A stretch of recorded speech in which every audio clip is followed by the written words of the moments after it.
10. märtsil kell 15.12 oli saadud ärev teade kaluritest, kes jäid hätta pärast seda, kui jää murdus. Kõik kalamehed olid päästetud ning randa toodud. Sellist operatiivsust võib seletada valvemeeskondade 15-minutise valmisoleku režiimiga.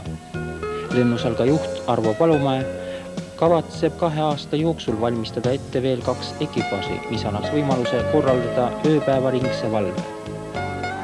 See tähendab seda, et meie oleme valmis neid töid tegema. Meie mehed on valmis täitma neid kohuseid, mis meie peal pandud, ja nüüd ootame ka seda, et lõpuks jõuaks ka varustus meile järgi ja need vahendid, et oleks see töö iga ilmaga võimalik ja igas olukorras võimalik. Lennusalga kopterite eskadrill loodi pärast parvlaev Estonia katastroofi. Toona sai selgeks, et Eestis puudub üksus, mis suudaks kriisiolukordades tegeleda otseselt otsingu ja päästeoperatsioonidega.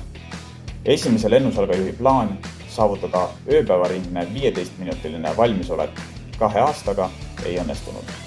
15-minutiline valmisolek oli siiamaani tagatud ainult päevasel ajal ja öisel ajal reageerisid meeskonnad kodust 1 tunniga. Seda on ka vahepealsete aastate jooksul korduvalt eesmärgiks seatud, kuid ressursid said alati takistuseks. Otsusprojekt ellu viia sai alguse Siseministeeriumi poolt 2019. aasta lõpus.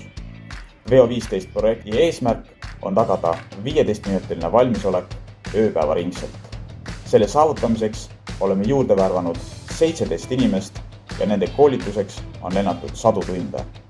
Juurde on ehitatud terve uus kompleks lennusalga senise hoone külge. Tänane valmisolek on tulemuseks mitmeaastasest pühendunud tööst ja vaevast. Kogu VO15 projekti eesmärk on olla valmis kriisiolukordadeks, kus iga minut loeb. Meie jaoks on oluline pakkuda kindlustunnet, et alati on kopterimeeskond valmis välja lendama ja abi osutama kõigile, kes seda vajavad. VO15 saavutamisse on oma panuse andnud paljud lennusalga töötajad. See on suur saavutus nii meie enda, Politsei- ja Piirivalveameti kui ka kogu ühiskonna jaoks. Tänu sellele suudab lennusalg ööpäevaringselt reageerida ja tagada rahva turvalisuse kõige kriitilisematel hetkedel. Kindlasti ei jää me nüüd loorberitele puhkama, valmisoleku tagamine ja hoidmine on pidev protsess, mille nimel tööd teha.